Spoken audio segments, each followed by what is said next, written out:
Papalapit na ang pagtatapos ng Season 7, but not everyone deserves the title of being a season ender. Dahil ikaw ngayon ang mapapauwi sa ating mansion. 7 times the suspense, 7 times the drama. Abandon all hope kung sino mang mapapauwi sa 7th midnight.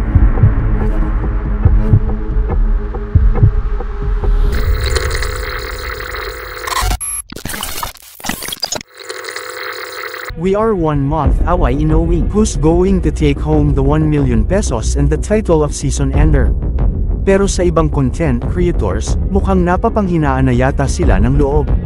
The looming despair, the sense of an impending doom. Sino ang lumabas sa mansion for good that week? Who are the unlucky individuals na nakasama sa 7th weakest list? KD, Jim Pack, Anya, Gray, Lloyd, Choriza,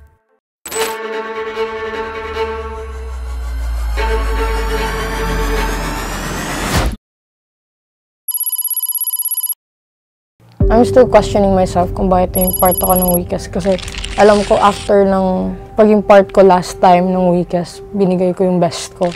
Siguro there's still part of me na hindi ko masyado na-improve pa, kaya siguro ako na nasama sa pangalawang weakest ulit.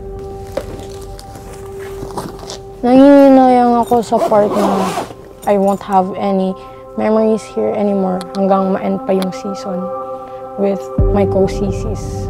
Ayun, manghihinayang ako, mamimiss ko sila if ever ako yung ma-sent home. If ever man ako yung ma-sent home, hindi naman maapektuhan yung relationship namin ni Amber kasi we already talked about this. Trabaho to, it's part of the work. Kaya alam namin yung limitations namin, alam namin kung anong gagawin kapag di kami magkasama. If ever ma-save ako, dodoblihin ko pa kung ano yung mga pinapakita ko ngayon. Kasi syempre nga, binigyan pa ako ng opportunity dito ma-stay. So it's time for me talaga na dodoblihin ko lahat. Tingin ko, ayun, sa 5 days na challenges, actually 2 days lang ako wala. Pero may 2 days na present ako and hindi pa rin ako nagkaroon ng point. Kaya I was expecting din talaga na isa ako sa pinakamababa last week. If ever naman na hindi pa ako mapauwi, papakita ko sa kanila na I'm doing my best to be better.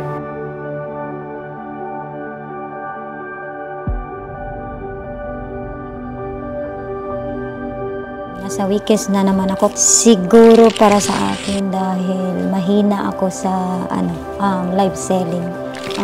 Ang live selling kasi konti pa lang yung benta ko talaga.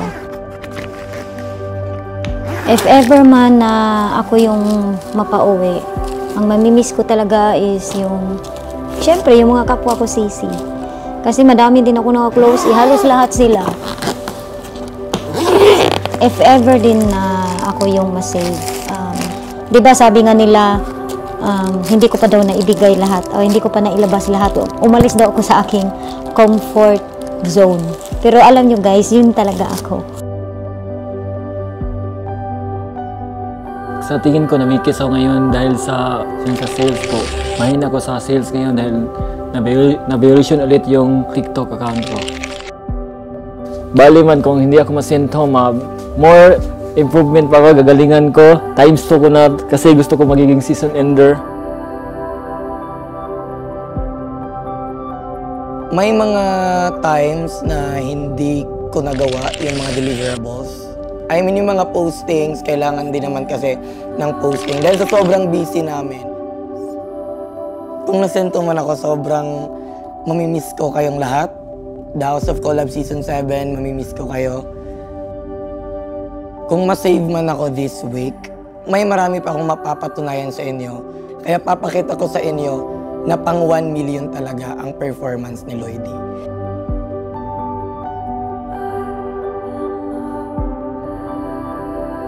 Feeling ko po, kaya po ulit ako na weakest is malaki po yung naging pagkukulang ko, lalo na po in terms of postings and lalo na po sa deliverables. Yung about naman po sa amin ni Chandy, tinanong ko naman siya na, sabi ko, paano kung ako pagkapatuloy niya pa rin lalaban siya, which is positive yun. So, kung ako yung masisave, gusto ko sanang magamot yung sakit ko na pagiging inconsistent kasi may time na productive ako, may time na nakakasunod ako.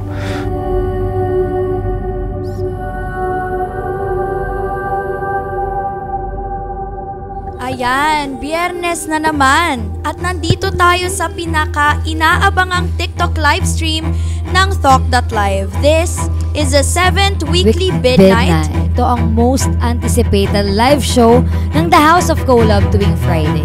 Alamin natin kung sino sa Wookest list ang gusto nilang i-bid to save. Gray. Chimpak. KD. Si Ate Joresa. Mama Jereza. Si Anya kasi. Si Ate Joresa. Si Lloyd po. Si Jimpak. Si Lloyd. Lloyd. Tipan Queen. Si Lloyd. Si Gray. Anya. Jimpak. Jimpak. Lloyd. Anya po. Ngayon, alamin naman natin kung sinong si Sis naman ang kanilang binoto para mapaalis ng mansyon. KD. Si Lloyd. Lloyd. Anya. Si Joresa. Si Anya. KD. Gray. KD. Si Lloyd. Si KD. Si Jimpak. KD. Anya. KD. Mami Gray. KD. Si Lloyd. Kay Gray. Mami Jores. Mami Gray. Anya po. Si Gray. Si Anya ulit. Amigo KD. Si Jimpak. Jimpak. KD. Si KD. Si Lloyd. KD. Jimpak. KD. Anya. KD and Lloyd. Kuya KD. Kuya Jimpak. KD. Si Gray.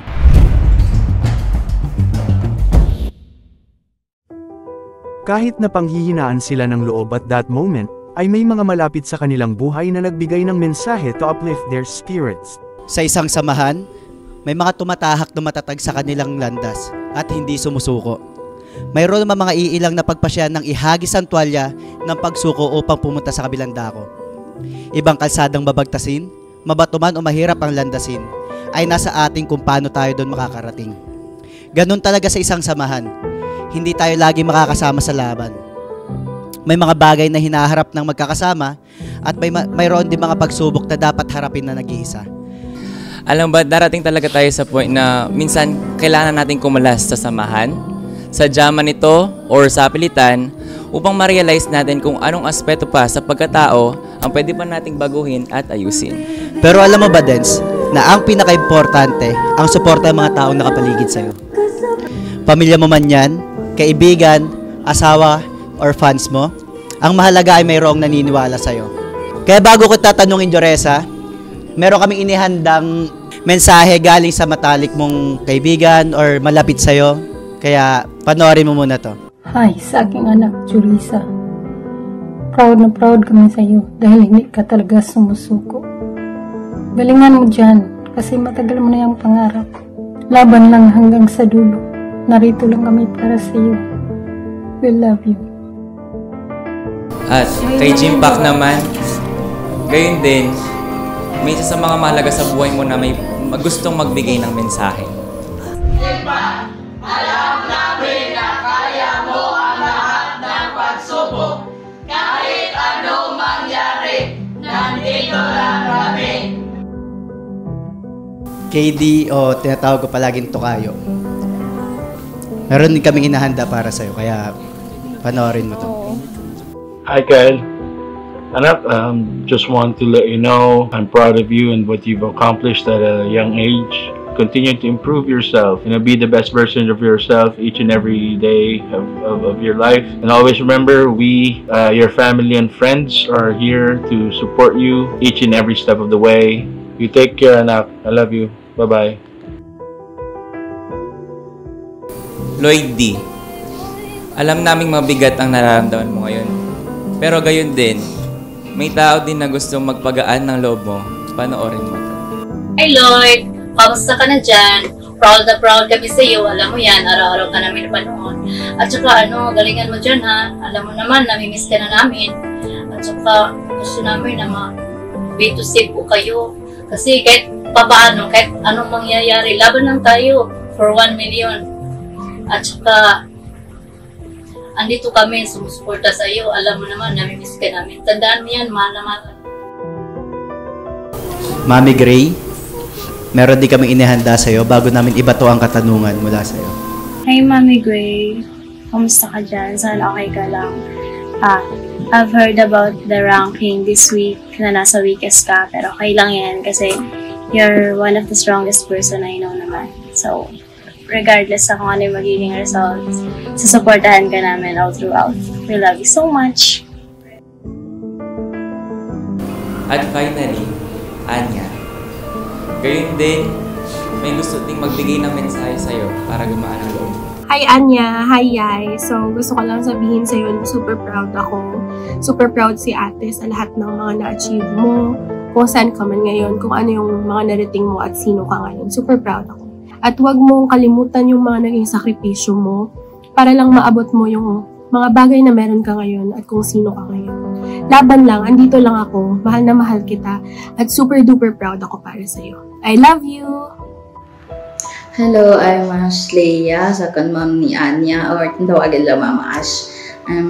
Anya, gusto ko lang sabihin sa'yo na galingan mo pa, laban lang. At sana gusto ko magita this season 7, season ender ka pa rin, same ng last season mo.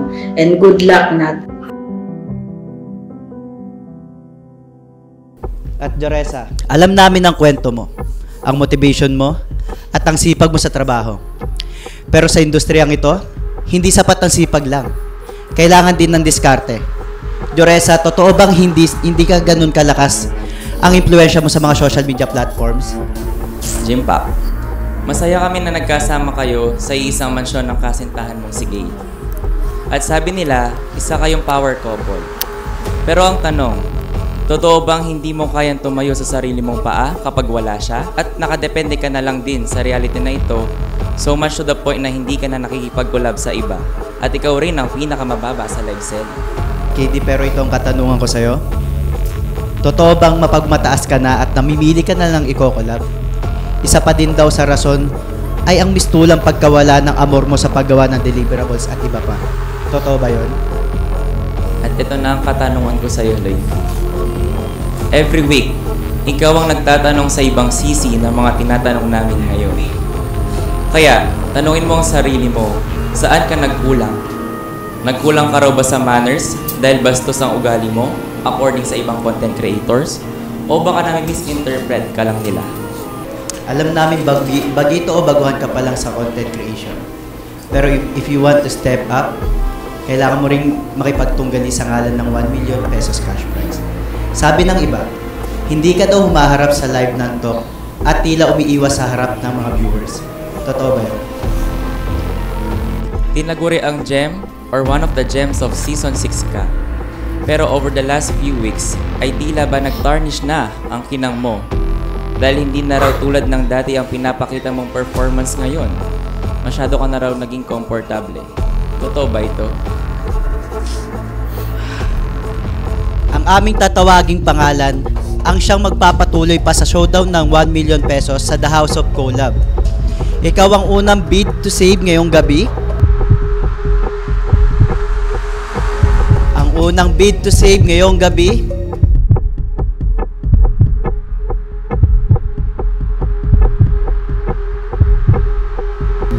Jimpak! Once again, ang unang bid to save natin ngayong gabi ay si Jimpak. Una sa lahat, thank you sa Panginoon at sa family ko, sa ate ko, sa family ni Gail, Jimses Natik, sa Jimpak Fandoms. Thank you sa inyo at sa admin ko si Hannah. Thank you so much. I love you all. Ang tatawagin kong pangalan ay hindi aalis ng mansyon at siyang magpapatuloy ng kwento niya for a chance to win the 1 million cash prize. Ang pangalawang bid to save ngayong gabi, Anya. To the Heavenly Father for always guiding me. Pangalawa sa admins ko, admin namin ni Amberu, kay Bebe especially. You help me boost up everything. Tinutulungan mo akong bumalik sa dating ako. Sa mga family ko, thank you so much for always supporting me. And ayun, sa mga taong naniniwala sa akin, thank you so much din yung sinuko.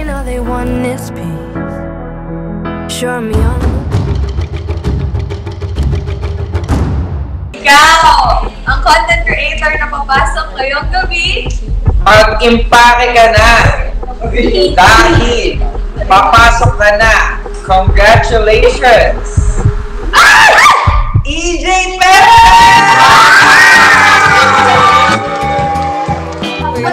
Wala akong masabing thank you talaga, EJ.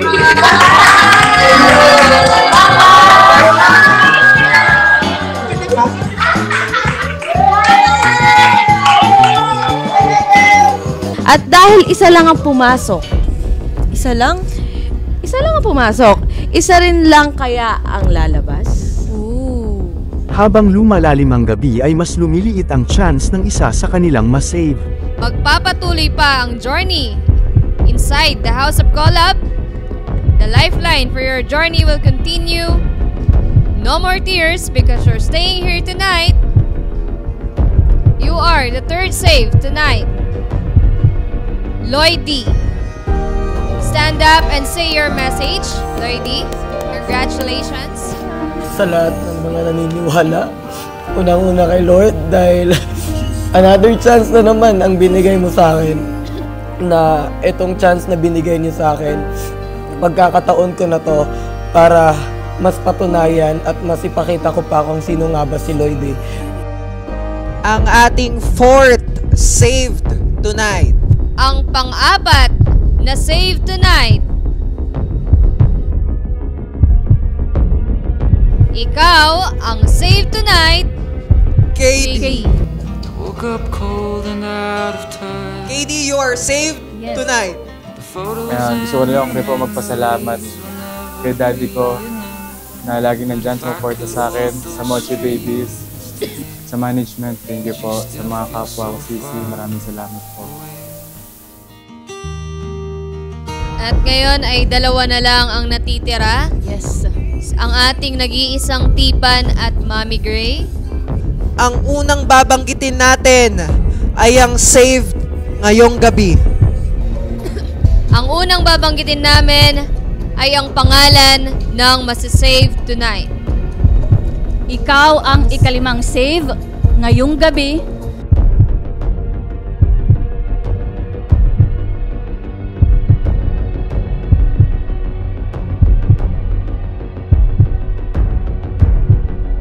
Gray. Unang-una, thank you sa family ko, sa mga kapatid ko, sa mga sumusuporta sa akin. Thank you everyone.